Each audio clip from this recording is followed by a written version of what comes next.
Olá, sejam todos bem-vindos ao canal Explicando a Nova Aliança. Hoje eu quero falar sobre a representação do dia e da noite no mundo espiritual.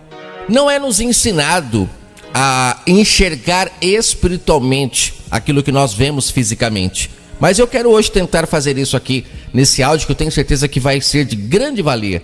Você vai perceber que tudo que existe no mundo físico, existe uma representação no mundo espiritual. E o que vale de verdade, como nós somos seres espirituais, afinal de contas não vamos viver eternamente nesse corpo. Então o que vale é o quê? O que vale é o que nós compreendemos espiritualmente. O visível nos dá uma percepção do mundo espiritual muito interessante. E como o tema de hoje é um tema que eu quero falar sobre a representação do dia e da noite no mundo espiritual, eu tenho certeza que isso ficará marcado para você, porque compreendendo isso que eu vou falar hoje, muitas coisas vão se clarear no seu entendimento. Inclusive essa palavra clarear já está relacionado com a representação do dia e da noite.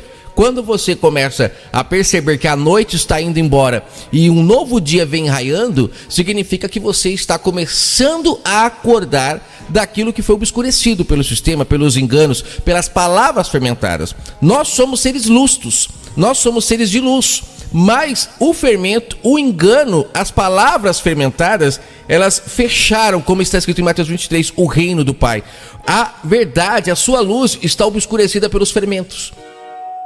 E o que é que faz com que essas trevas vão-se embora? A verdade. O próprio Messias falou em João 8 que quando nós conhecemos a verdade, ela nos liberta. E se nos libertar, significa as trevas indo embora e nós passamos a entrar para o reino da luz, aonde tudo é claro, tudo tem lucidez, não tem nada obscurecido. João fala em suas cartas que nós devemos ir para a luz, aonde o Pai está. As trevas no mundo espiritual significa falta de compreensão, alguém que está totalmente fermentado, cheio de enganos.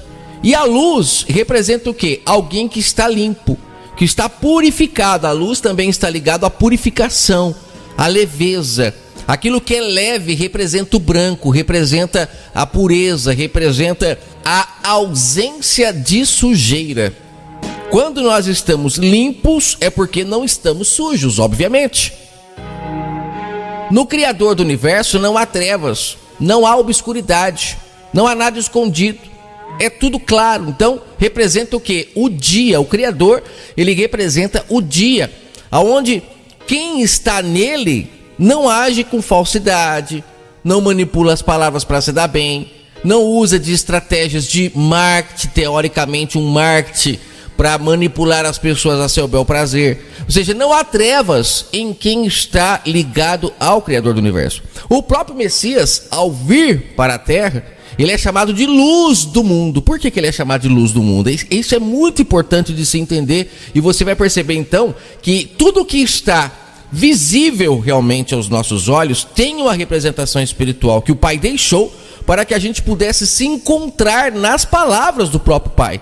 Quando ele veio através do Filho, as suas palavras traziam clareza, porque representa justamente o que as pessoas precisavam. Era clareza, porque estavam em trevas. Trevas do quê? De entendimento. Não saía uma luz do corpo do Messias, como a gente vê nos filmes, que quando ele aparece, parece que ele está iluminado, que ele está saindo um facho de luz dele. Não. Essa sua luz, que a Escritura fala, são suas palavras, sem embaraços, sem enganos, sem segundas intenções, sem querer lucrar. Por isso que ele dava de graça o que de graça, né, ele havia recebido, né? Assim também ele pedia para aqueles que quisessem anunciar a mensagem, que anunciassem de graça, porque não tendo interesse, dificilmente você vai embaraçar a palavra, você vai fermentar, né? Em João 3, ele fala que aquele que faz o mal, essa pessoa odeia a luz. Ela não vem para a luz, porque a luz, ela mostra a sujeira. O dia, né? Ele mostra a sujeira. Quando você está com uma roupa e de repente essa roupa está manchada, está suja, de noite, a pessoa, ela passa numa boa com essa roupa. Ninguém vai perceber, a não ser que uma luz é colocada em cima dessa pessoa. E mesmo assim, à noite, a luz não fica tão clara quando ainda se está de noite. Agora, quando vem o dia, que é a verdadeira luz, porque essa luz que tem à noite, muitas das vezes, é aquela luz falsificada que o homem criou para simular a verdadeira luz, que é o que nós temos muito hoje em dia. Mensagens que parecem ser luz, mas que não iluminam de verdade, não mostram de fato a sujeira. Então, uma lanterna de noite, ela não consegue mostrar de fato a sujeira, mas quando amanhece, quando se clareia o dia, aí sim, você vai perceber toda a mancha, toda a sujeira e você tem a oportunidade de se limpar. Mas em João 3, a partir do verso 20 ali, naquela conversa que o Messias teve com Nicodemos, ele fala: quem faz o mal odeia a luz verdadeira. Por quê? Porque ela mostra a sujeira. Ela vai expor o que a pessoa de fato é. Então, essa representação do dia e da noite nas escrituras, ela é muito óbvia, né? Ela é muito clara mesmo, clara. Você compreendendo isso, você já veio para a luz, você já veio para o dia. Porque quando você entende isso, tudo fica mais fácil de se compreender. Essa questão de facilidade também está ligado à luz, porque na luz tudo se torna mais fácil. Eu vou dar um exemplo para vocês. Quando você vai comprar, por exemplo, uma casa, que comprar algo de alguém onde tudo foi dado de graça já representa trevas. As pessoas que compram algo de alguém e aquela que vende, né, estão em trevas totalmente, porque não foi isso que o Pai planejou. Quem está na luz sabe que tudo é de todos, né? Mas vamos nos manter nas trevas para tentar entender. As pessoas estão comprando e vendendo, estão nas trevas, não se veem como irmãos, e de repente a pessoa vende. A que vendeu não confia na palavra daquela que está comprando, e elas dependem o quê? De um cartório agora, onde elas têm que ir para reconhecer um documento de que ela está comprando, de que a outra está vendendo. É tudo uma burocracia que representa trevas, porque as pessoas não estão na luz. Quem está na luz sabe que a palavra tem que ser sim, sim, não, não. Fez o negócio, ela tem que cumprir. A partir do momento que ela não pode cumprir, ela chega, ela devolve, ela não quer se beneficiar daquilo que não é dela, porque isso representa que a pessoa está na luz. Então você entendeu que quem está na luz tem uma vida mais fácil, no sentido de tudo ser mais leve, não precisaria de tanta documentação, de tanta burocracia, de tanta dificuldade. Por quê? Porque as pessoas estando na luz, tudo é facilitado. Não existiriam advogados para tentar provar que a pessoa é culpada ou inocente, porque todos na luz sabem que quem está falando a verdade. Ela assume, se ela fez, ela fez. Se ela não fez, ela não fez. E todos confiariam. Por quê? Porque estão todos na luz. Mas como nós vemos em joio e trigo, que o joio representa as trevas e o trigo representa a luz, então fica difícil. Precisa existir os abutres que se beneficiam, né, da maldade, da morte das pessoas, do lado ruim, eles se beneficiam. Aí criam-se cartórios, criam-se advogados, promotores, juízes, tudo isso para quê? Para que as pessoas possam ter um pouquinho de harmonia entre a luz e as trevas, porque é muito difícil ter harmonia entre luz e trevas. Ou você vai para a luz ou você fica nas trevas.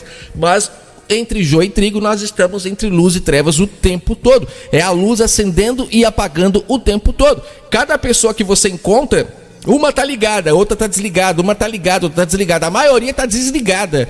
E você tem que ter paciência para compreender essa questão, que a maioria das pessoas estão desligadas. E quando você está ligado, que significa que você está na luz, não há trevas em você, você no meio das trevas, você vai ser ignorado. Eles não vão te dar atenção e vão pisar em você, vão te usar, vão te fazer de bobo, de besta, porque sabem que você é inocente, que você não tem maldade, que você está na luz.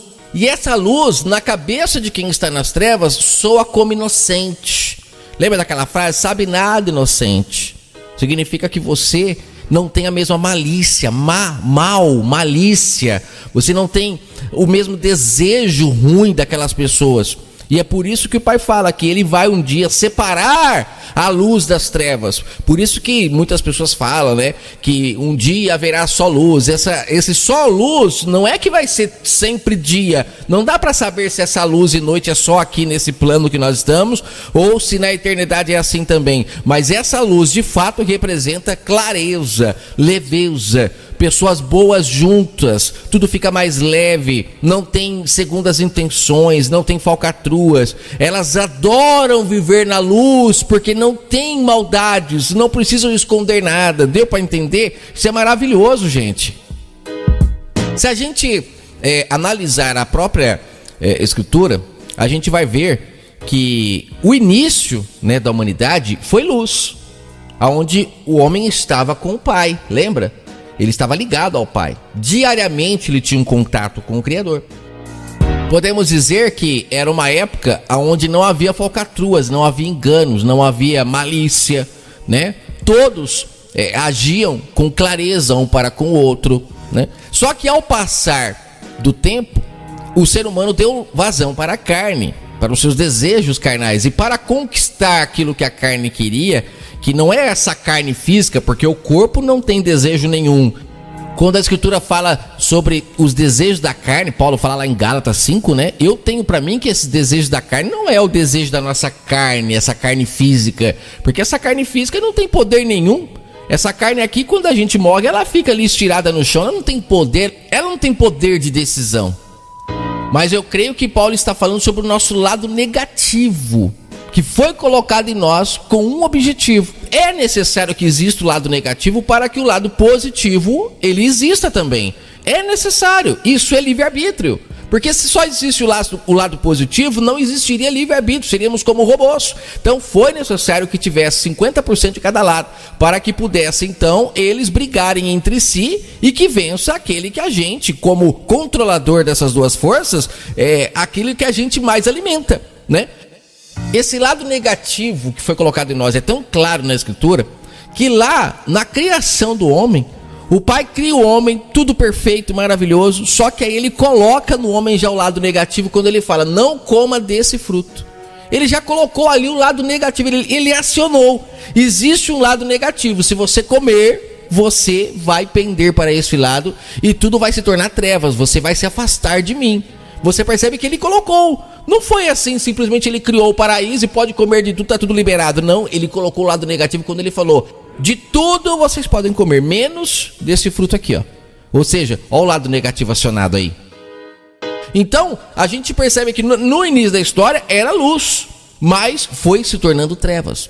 E a Escritura deixa isso tão claro, mas tão claro, que o Pai, ele, quando percebe que a humanidade está em trevas, ele encontrando um homem que tinha luz, que foi Abraão, ele pega essa luz, que era um farolete, vamos dizer assim, nas trevas, mas ele pega esse homem e através dele, ele gera um povo que também eram o quê? Eram pessoas que estavam em trevas, não havia chegado o dia ainda, mas que o Pai levanta homens ali, que dá o seu Espírito Santo para eles, que representa lá a parábola do talento, como eu já falei, dá um pouquinho para um pouquinho para outro, um pouco mais para outro, porque eles não estavam preparados, era conforme a capacidade de cada um, para que eles pudessem ser o quê? Ser luz para aquele povo. O próprio salmista fala, luz para os meus pés é a tua palavra.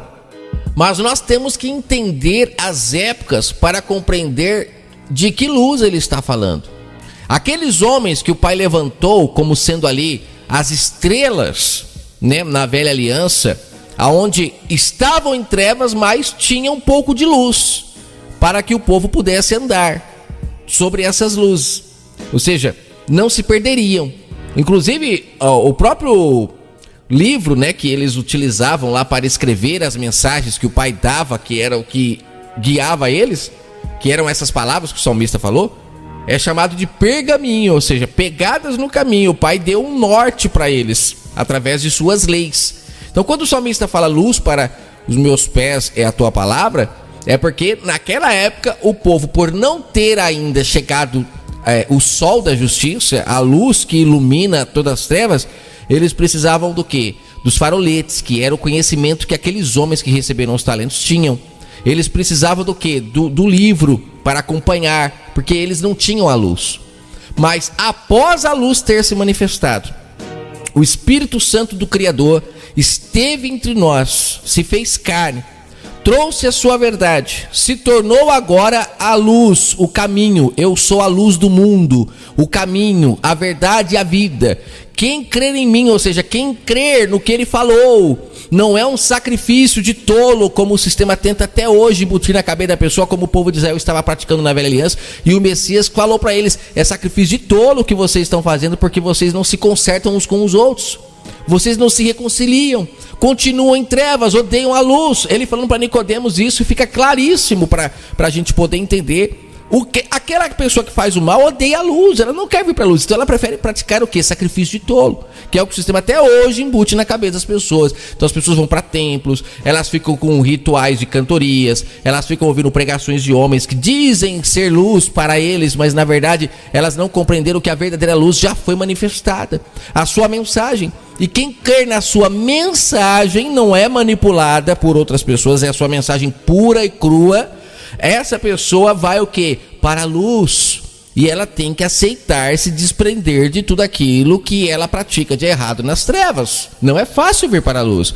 Mas após a luz do mundo ser manifestada, que é o sol, a Escritura chama o Messias de sol da justiça, é o sol que raiou, quando ele vem, acabam-se as trevas. Só permanece ainda com as estrelas quem quer, mas o sol já foi manifestado. A sua mensagem, ela é rica e muito mais poderosa do que a mensagem que as estrelas tinham, porque as estrelas, elas receberam a verdade do Pai por medida, como João fala em João 3. Era um pouquinho para um pouquinho para outro, que é a parábola dos talentos. Mas o Pai já veio, já prestou conta com aqueles homens sobre aqueles talentos. A parábola dos talentos é uma prestação de contas do Pai com aqueles homens. O que vocês fizeram com o talento que eu dei para vocês, com a luz que eu dei para vocês iluminar o povo? E como é que ele percebia que o povo não estava sendo iluminado por aqueles homens que foram chamados de estrelas, de luz, que estavam ali escrevendo a verdade do Pai? Por que o Messias falou: vocês estão enterrando talento? Porque quando ele olhava para Israel, ele via uma noiva toda prostituída, toda deformada, nada a ver com aquela noiva que ele havia projetado. Por isso que ele vem e fala em João 10: eu vou sim me casar com algumas aqui de dentro que vão me seguir, mas vou buscar também, né, a minha noiva lá fora, entre os gentios, porque aqui dentro eu percebo que a noiva está em trevas, está em trevas. E ele realmente cumpre isso, por isso que ele se deu depois aos gentios para buscar também aqueles que quisessem participar das suas bodas, que é se alimentar do pão, que é viver na luz, que é irradiar, que é não estar em trevas, que é não acertar suborno, que é não acertar a manipulação, o desvio, sabe, de palavras que trazem empobrecimento para a humanidade. Então as trevas está ligado a isso, a pobreza de compreensão da verdade, né? A luz está ligada à riqueza de relacionamento com o Pai, de conhecimento, de verdade, de clareza. Porque a pessoa agora, estando na luz, as trevas não faz mais parte do seu cotidiano, ela não aceita mais o engano, né? Então é importante separar essa questão de luz e trevas para a gente compreender. Você só vai ficar com as estrelas, com esses homens que dizem que estão pregando a verdade, que estão falando a verdade, se você quiser, se você não entender que o sol da justiça já raiou. Se ele não raiou para você ainda, se suas palavras não chegaram a você como precisa ser, porque esses homens acabam não querendo que você ouça as mensagens do sol da justiça, porque o sol da justiça vai te tirar das trevas. Você não estando mais em trevas, você precisa de estrela para quê? Não precisa mais, né? Então hoje, assim como nós temos essas luzes que foram criadas para a noite, essas luzes falsas, né, que faz a gente de noite imaginar que está claro, mas não está claro, é uma luz falsa. Você continua não enxergando direito as coisas. À noite você é facilmente roubado, manipulado, né? Você vê que show de mágica geralmente é à noite, porque é fácil de você manipular as pessoas, geralmente, tá? Não estou dizendo que de dia ninguém é roubado, não. Quantos que estão na luz, a Escritura mesmo fala: você que está em pé, cuidado para que não caia. Se está em pé, estar na luz. O tomara que não cai significa que você estava na luz e caiu, voltou para as trevas. Por quê? Porque deu ouvido a vozes enganadoras, a doutrinas de demônios, a homens que estão nas trevas e conseguiram te roubar. A Escritura fala que o Messias, a sua verdade, vem como ladrão da noite. O ladrão da noite é aquele que, como está de noite, você está em trevas, ele também te tira rapidamente da mão dos lavradores, porque como está de noite, os lavradores não conseguem ter um controle de todo mundo, porque eles estão nas trevas, eles não conseguem. Quando eles acordam, muitas vezes já é tarde, muitas pessoas já saíram do seu aprisco, já estão longe, porque a verdade do Pai também captura as pessoas no abrir e fechar de olhos das mãos dos enganadores. Então que o Eterno abençoe sua vida e que você possa andar na luz aonde o Pai está. Um forte abraço.